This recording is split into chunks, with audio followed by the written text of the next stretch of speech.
po mga ka-journey, isang mapagpalang gabi sa ating lahat. Na po, si Ate Mings nandun pa sa labas, kumain, nagutom. Ako kumain din, katatapos ko lang kumain mga ka-journey. Galing din kami ng ng Olongapo, City.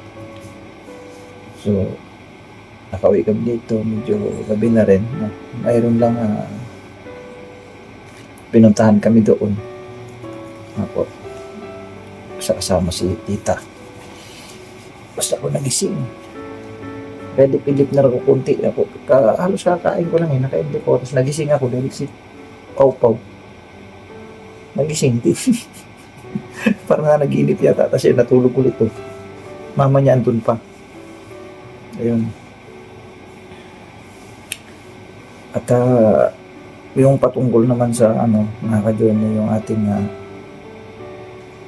messenger na naka-link doon sa ating comment section sa YouTube channel natin, ay kaya pala hindi maka-access yung ibang mga masugid nating taga-subaybay na nais nilang kumontak sa atin. Dahil yun nga, may problema pala yung link na yun, hindi siya ma-open, no po. Hindi ko lang kasi alam, kasi si Dindin ang naglagay kasi noon. So ngayon talagang sinikap natin na makapaggawa tayo ng panibagong messenger para mailagay natin sa ating comment section sa YouTube channel, para yung iba na nais kumontak sa atin o nais na makipag-usap through messenger, ay makaka-access sila sa atin. Ang totoo, ang dami talagang gustong nag-friend request, kaya lang wala talaga, hindi sila makakapasok. So ngayon, gumawa kami ng paraan. Ngayon si Ate Mengs ay gumawa, at sana maging okay na yon, kasi hindi na ito na cellphone ang ginamit, ibang cellphone na ang ginamit natin mga ka-journey. So sa tingin ko na okay na talaga yun, wala nang problema. Exclusive na lang talaga yun para sa akin. Bali messenger ko po yun, mga ka-journey. So o sa amin, pero si Ate Mengs naman ang madalas na gagamit nun. Ano lang talaga yun, kumbaga yung cellphone na yun is exclusive lang para sa messenger. Hindi na po pwedeng gamitin ng ibang mga anak ko yun, kasi ganun na naman ang magiging senaryo noon kapag maglagkin na naman sila doon at magpalit-palit sila doon, ay nako. Kaya ngayon, at sa ayaw at sa gusto nila, talagang hindi na po pwede na gagamitin pa nila yung cellphone ko na yun, kasi yun for lang talaga yun, for messenger use only. Wala na talaga ibang doon, kasi pag may gustong tumawag doon, nakaseparate yung cellphone na yun, hindi dito sa cellphone na ginagamit natin sa pag-i-edit at saka pagbablog. Dito kasi naging round kasi ito ang nangyayari. Gamit na gamit itong cellphone na ginagamit namin sa pagbablog, dahil dito lahat nagsipag-login yung mga anak ko. Ngayon, kaya ganun ang nangyayari. So ngayon, ang magiging trabaho nitong isa kong cellphone ngayon, dahil hindi na siya pwedeng magawa ng mga Facebook or Messenger. So ito yung ginagamit namin ngayon sa pagbablog, kasi yung aking GoPro ay hindi na siya masyadong pagka ginagamit mo siya, papatay na gawa nga na yung battery niyan, So sabi ko okay lang, kasi meron pa naman tayong magagamit na cellphone. Yung cellphone na to okay naman ito gagamitin sa pagbablog, kasi stabilizer naman ito, with stabilizer naman ito, kaya okay lang. Sa messenger wala na akong problemahin, kasi may isang cellphone tayong gagamitin, po mga ka-journey. So abangan nyo na lang po yan, hintayin nyo na lang po na maipatch natin doon sa YouTube channel natin, sa comment section, yung bago kong account, yun talagang wala nang maging problema yun, kasi bagong SIM card, bagong cellphone na ginagamit natin. So wala nang ibang nakakahalo doon na messenger, kundi nag-iisang messenger lang na akin lang talaga. Ayun. So magagamit na po natin yon. So yun, kung pag nailagay na natin doon sa comment section yun, may karoon na ng link doon, yun pwede na kayo mag-click doon. Yun, makakapasok at makakapasok na kayo doon. Hindi na katulad nung dati. Nagkaloko-loko kasi yung dati namin yun. Pasensya na po talaga kayo kahit palibhasa. Hindi tayo bihasa sa ganitong paggamit ng gadgets. Ano po. So, ayun. Bukas, di ko pa alam kung saan ang namin, saan kami magba-vlog. Pero siguro bukas ng umaga ay doon punta muna kami sa beach. Ano po?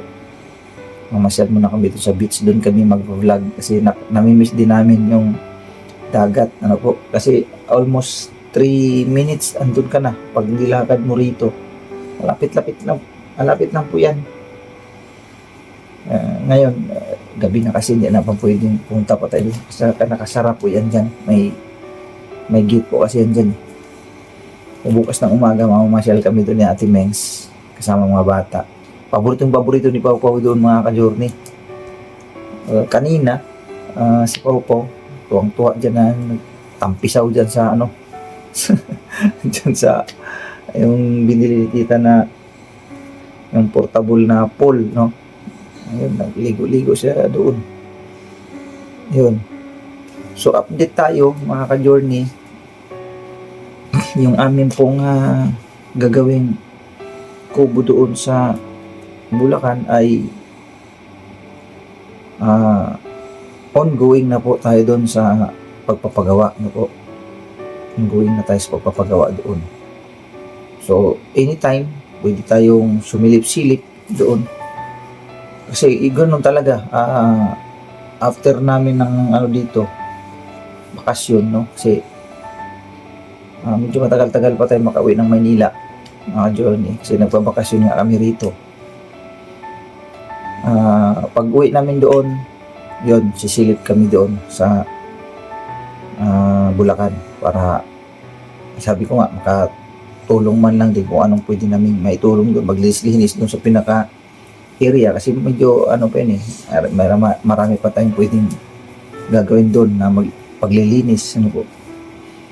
So yun, kasi ang alam ko si Kuya Mando doon ay busy pa naman din siya sa kanyang bahay kasi kasalukuyan din ginagawa yung pinakaloob, no? Pinakaloob sa parting kusina na yun ang ginawa nila ni Kuya Mando sa bahay. Laki ng bahay ni Kuya Mando, mga ka-journey. Sobrang laki. Kaya muli, salamat kay Kuya Mando, kay Ate Flor, no? Yun, kay Tita Charmin, tsaka si Dang. Sila ang nag-uusap-usap niyan. Hindi namin alam.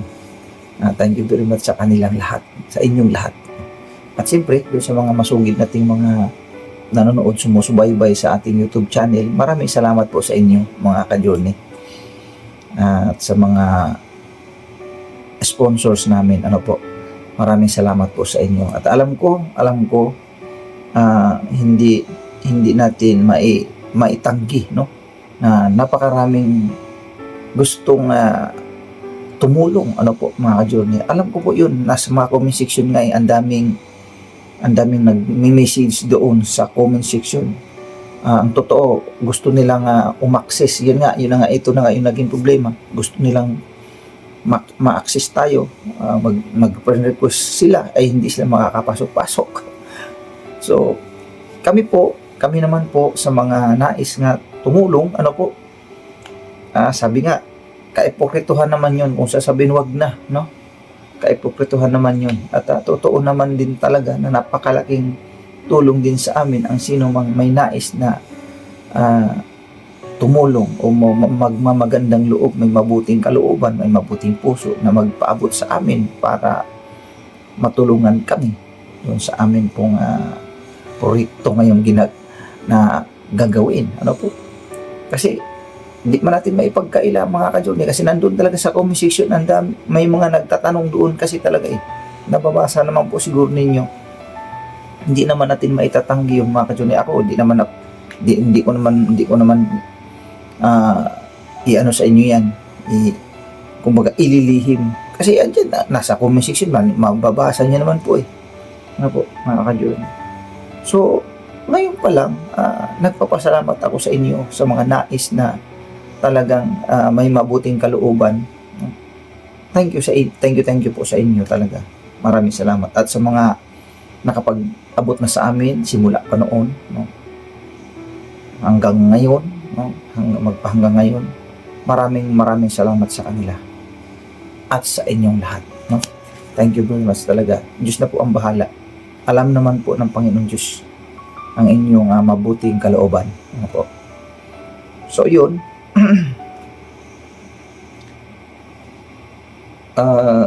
May mga nagtatanong naman sa iba, may nabasa lang din ako sa comment section na bakit daw hindi pa ano na lang, yung sarili na lang daw talagang lupa. Yun nga po, sa ngayon kasi ay wala pa tayong nahanap, no? Wala pa tayong nahanap o nakita. At saka, hindi pa panahon, mga ka-journey. Kasi siyempre, sabi nga namin ni Ate Mings, ay kakibat na malaki-laking halaga yan. Kasi lupa yan eh, ang pinag-uusapan dyan. Bibili ka ng lote ay hindi mo masasabing mura lang naman yan. Wala na pong mura ngayon, mga ka-journey, sa panahon ngayon. Wala na talaga. Maski sabihin pa natin rights lang yan, may kamahalan talaga yan, mga ka-journey. Maski rights pa yan. So kami, tumitsimpo kami ng kung saan kami makakahanap, no? Tumitsimpo kami. Malay baga natin, sabi ko nga, malay natin makakahanap tayo ng mura or either mura na and then installment pa, di ba? Mga ganun. Sana makakahanap kami para mapagtayuan na talaga natin na masasabi natin talagang ika nga bahay talaga. Kasi gagawin natin yari sa bato. O utay-utay nating hollow blocks yan. Pautay-utay. Ganyan naman ang nangyayari sa bahay ko noon, mga ka-journey.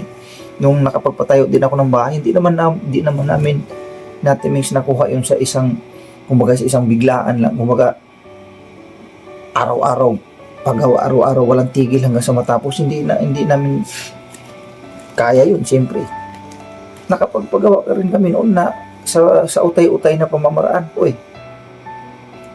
Kada sahod namin, linggo, kasi ang sahuran ko na dati ay siyempre marami ng kumpanya rin napasukan ko. May kumpanya na lingguhan ang swelduhan, mayroon namang kinsinas. Basta kada sweldo yan, bili ako lublak niyan, mga ka-journey. Siyempre, noong araw ang materials ay medyo mura pa. Ang aking natatandaan nga po, ang isang pirasong hollow block na D4 noon ay 4 pesos din. 4 pesos.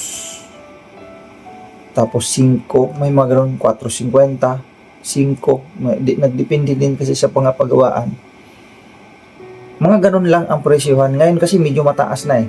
Ang ginawa ko dati, kada sweldo ko, bili ako ng 50 piraso, ganyan, o kaya 20 piraso.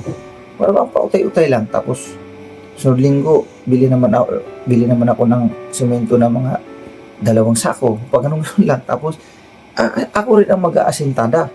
Ako rin ang utay-utay mag-aasintada. Pero nung mismong kabuuan talaga nung mga time na yun, nung kabuuan, talagang nagkumuha ako ng gumagawa, nakakilala ko lang din.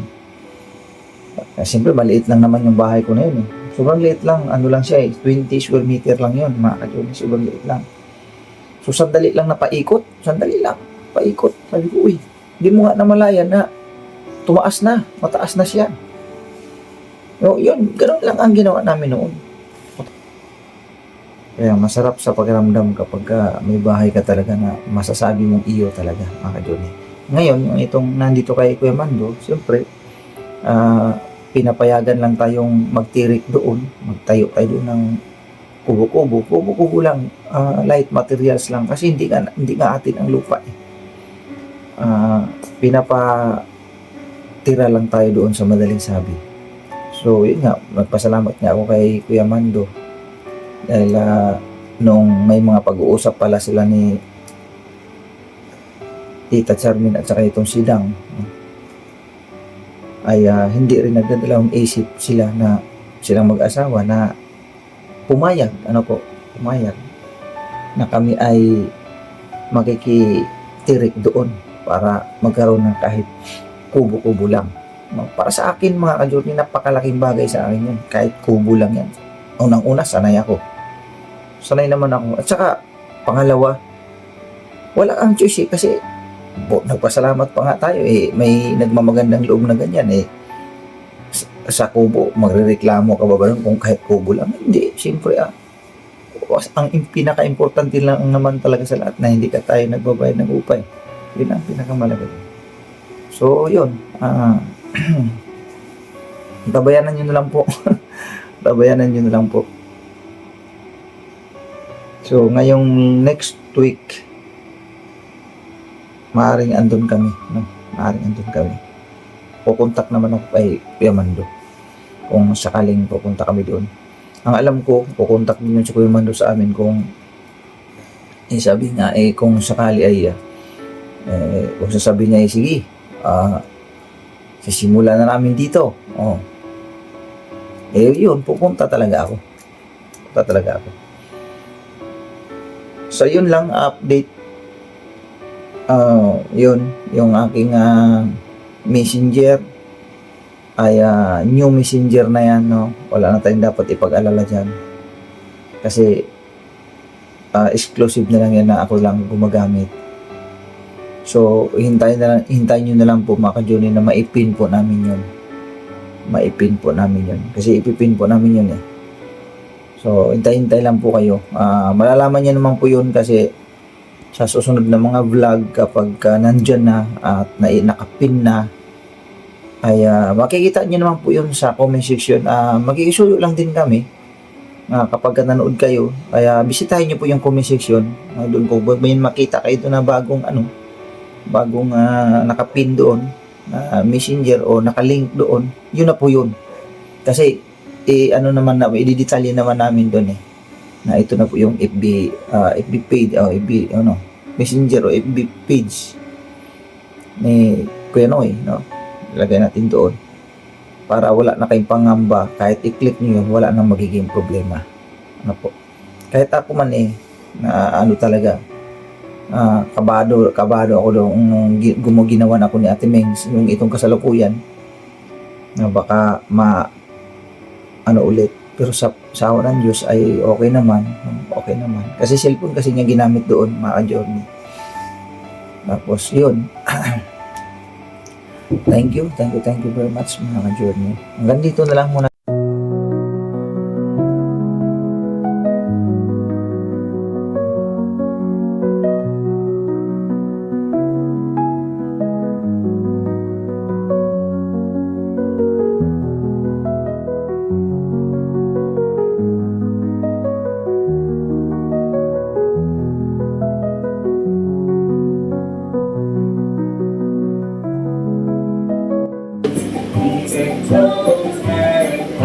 I stand